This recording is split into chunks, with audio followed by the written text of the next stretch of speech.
Nah, menanti kedatangan Tuhan kali yang kedua ini, firman Tuhan berkata, kita ini disuruh siapkanlah akal budimu. Ya, kalau ayat ini berkata siapkanlah akal budimu, berarti selama ini tuh ada orang-orang itu yang tidak menyiapkan akal budinya.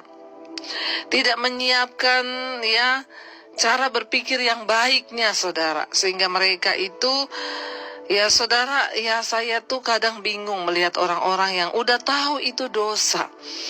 Ya, dia masih bertanya lagi, itu dosa, ini dosa, masih bertanya, padahal dia udah tahu itu dosa. Dia tahu bahwa berselingkuh itu dosa, tapi dia tetap menjalankan. Dia tahu bahwa mencuri itu dosa, tapi dia tetap melakukan. Ya, saat kita ini punya akal budi, kita tahu sebenarnya mana dosa. Tetapi masalahnya, ada orang-orang yang akal budinya itu dipakai, ada yang tidak. Makanya ayat ini berkata, kita ini sambil menunggu waktu pernyataan Kristus Yesus datang kedua kalinya, ya mari kita siapkanlah akal budimu, kata firman Tuhan, waspadalah. Ya, apa yang firman Tuhan ingatkan kita hari-hari ini, siapkan akal budimu lalu berwaspada. Ya, apalagi dalam hidup ini yang kita tahu sebenarnya itu tidak baik, tapi seringkali kita masih terus melakukannya, itu namanya kita tidak mempersiapkan akal budi kita. Ya, Tuhan berkata siapkanlah akal budimu, waspadalah. Ya, selain menyiapkan akal budi, kita ini disuruh waspada. Ya, kita disuruh siapkan akal budi, mikir, lalu ya waspada.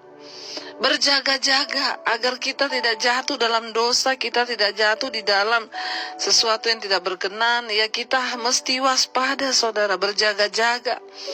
Ya, semakin dekat hari-hari kedatangan Tuhan, maka kita harus semakin waspada. Ya, semakin berjaga-jaga. Ya, ada sedikit ya amarah, ada sedikit yang bikin tersinggung, cepat-cepat beresin dalam nama Yesus. Dalam nama Yesus, aku buang segala amarah, aku buang segala ketersinggungan, aku buang semua yang tidak berkenan.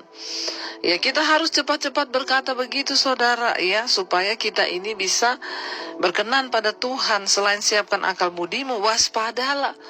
Waspada hari-hari ini, jangan sampai kita ini udah bikin dosa, tapi kita nggak sadar kalau kita udah bikin dosa. Dan apa, selain kita waspada, persiapkan akal budimu, letakkanlah pengharapanmu seluruhnya atas kasih karunia.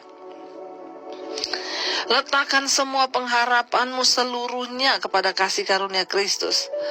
Hari-hari ini kita semua punya banyak pengharapan.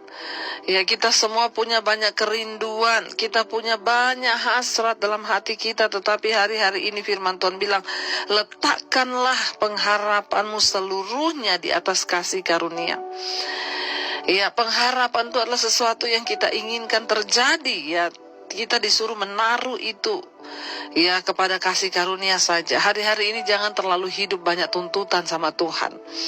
Kemarin ada yang bertanya kepada saya, Bu, kenapa yang saya minta itu beda sama yang Tuhan jawab? Saya mintanya B, Tuhan kasihnya C. Saya bilang sebenarnya bukan Tuhan kasihnya C atau kamu merasa Tuhan tuh gagal, tapi ya standarmu ya atau harapanmu itu tidak sesuai dengan apa yang Tuhan harapkan. Karena firman Tuhan berkata, ya seperti tingginya langit dari bumi, begitulah tingginya perbedaannya antara jalanku dengan jalanmu. Ya, dan karena itu kita harus terus berjaga-jaga, waspada, ya, dan juga meletakkan semua pengharapan kita hanya kepada kasih karunia. Kalau doa kita dijawab, puji Tuhan, itu kasih karunia. Kalaupun tidak, puji Tuhan, itu juga kasih karunia. Pokoknya bagianku adalah terus hidup, berpegang pada firman, percaya kepada Tuhan. Iya, karena itu ayat 14 berkata, hiduplah sebagai anak-anak yang taat dan jangan turuti hawa nafsu yang menguasai kamu pada waktu kebodohanmu. Ya, ayo kita belajar untuk menjadi anak-anak Tuhan yang taat. Jangan turuti hawa nafsumu. Ya, jangan turuti keinginan daging kita, jangan turuti kemauan daging kita, apalagi hawa nafsu itu mari kita buang. Kita belajar untuk menyerahkan diri kepada Tuhan sungguh-sungguh, saudara. Jangan hidup menuruti hawa nafsumu, kata firman. Ya, jangan, saudara. Ya, Karena kita ini dulu semua pernah hidup dalam kebodohan. Waktu kita hidup di dalam dosa, karena itu firman Tuhan ini berkata, jangan lagi turuti hawa nafsu yang menguasai kamu pada waktu kebodohan. Sudah cukup dulu kita bodoh, sudah cukup dulu kita nggak ngerti firman. Hari ini mari kita ngerti, buka akal budi kita dan lakukan firman, berjalan sesuai dengan kebenaran. Jangan bodoh lagi, jatuh di lubang yang sama terus, saudara. Mari kita sungguh-sungguh meminta pada Tuhan untuk memberikan kita hikmat, ya, supaya kita tidak jatuh dalam lubang yang sama, ya, tetapi kita bertobat. Ayat 15, tetapi hendaklah kamu menjadi kudus di dalam seluruh hidupmu, sama seperti Dia yang kudus, ya, yang telah memanggil kamu. Kita disuruh hidup dalam kekudusan hari-hari ini, menjaga kekudusan hidup kita, saudara. Ya, kenapa, saudara? Ya, ayat 16 berkata, sebab ada tertulis, kuduslah kamu sebab aku kudus. Ya, kenapa? Karena tanpa kekudusan kita tidak mungkin akan melihat Tuhan.